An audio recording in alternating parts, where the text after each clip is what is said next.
हिंदू धर्म में एक ऐसा महीना भी आता है जिसे कभी अशुभ माना जाता था। एक ऐसा महीना जिसमें विवाह नहीं होते थे, कोई शुभ कार्य नहीं किया जाता था, यहाँ तक कि देवताओं ने भी उसे स्वीकार नहीं किया। वो अकेला था, अपमानित था और भुला दिया गया था। लेकिन फिर स्वयं भगवान विष्णु ने उसकी किस्मत बदल दी और वही महीना आज करोड़ों लोगों के लिए सबसे पवित्र समय बन चुका है। लेकिन आखिर ये अधिक मास होता क्या है, ये क्यों आता है और इसे इतना दिव्य क्यों माना जाता है? आज के इस विशेष वीडियो में हम जानेंगे अधिक मास का पूरा रहस्य, इसके पीछे का विज्ञान, इसके पीछे की पौराणिक कथा और वो आध्यात्मिक शक्ति जो इस महीने को बाकी सभी महीनों से अलग बनाती है। तो अंत तक हमारे साथ बने रहिए, क्योंकि ये केवल एक महीना नहीं बल्कि आत्मा को बदल देने वाला एक दिव्य अवसर है। चैप्टर 1, अधिक मास क्या है? अधिक मास को समझने के लिए हमें सबसे पहले हिंदू पंचांग को समझना होगा। दुनिया में इस्तेमाल होने वाला सामान्य कैलेंडर सूर्य पर आधारित है, लेकिन हिंदू पंचांग सूर्य और चंद्रमा दोनों की गति पर आधारित होता है। एक चंद्र वर्ष लगभग 354 दिनों का होता है, जबकि एक सौर वर्ष लगभग 365 दिनों का होता है। इस प्रकार हर वर्ष लगभग 11 दिनों का अंतर पैदा हो जाता है।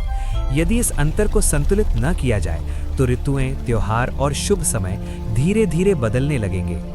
इसी संतुलन को बनाए रखने के लिए हर लगभग 32 महीने बाद हिंदू पंचांग में एक अतिरिक्त महीना जोड़ा जाता है। इसी अतिरिक्त महीने को अधिक मास कहा जाता है। लेकिन ये केवल गणितीय संतुलन नहीं है, प्राचीन ऋषियों ने इसे आध्यात्मिक साधना का विशेष समय माना है। ये महीना सांसारिक इच्छाओं से दूर जाकर ईश्वर के करीब आने का अवसर माना जाता है। इस दौरान लोग पूजा, व्रत, दान, जप, ध्यान और धर्म ग्रंथों का पाठ करते हैं। मान्यता है कि इस महीने में की गई भक्ति कई गुना फल देती है। लेकिन अधिक मास को ये सम्मान कैसे मिला? इसके पीछे एक अत्यंत भावुक और दिव्य कथा छिपी हुई है। चैप्टर 2, पुरुषोत्तम मास की पौराणिक कथा। पुराणों के अनुसार एक समय ऐसा था जब अधिक मास को कोई सम्मान नहीं देता था। क्योंकि ये अतिरिक्त महीना था, इसलिए लोग इसे अशुभ मानते थे। इस महीने में विवाह नहीं होते थे, कोई बड़ा उत्सव नहीं मनाया जाता था, लोग इसे तिरस्कृत महीना कहते थे। इसी कारण इसका नाम पड़ गया मल मास।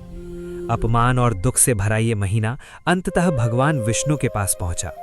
उसने रोते हुए कहा, हे प्रभु, मुझे कोई स्वीकार नहीं करता, सब मुझे अशुभ कहते हैं, क्या मेरा कोई मूल्य नहीं?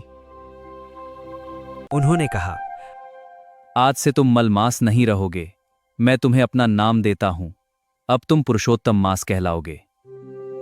पुरुषोत्तम अर्थात सर्वोच्च पुरुष, भगवान विष्णु का दिव्य नाम।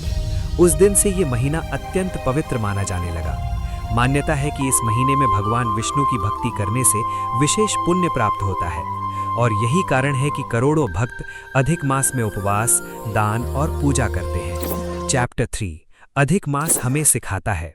अधिक मास हमें एक गहरा संदेश देता है। जिसे दुनिया बेकार समझती है, ईश्वर उसे भी महान बना सकता है।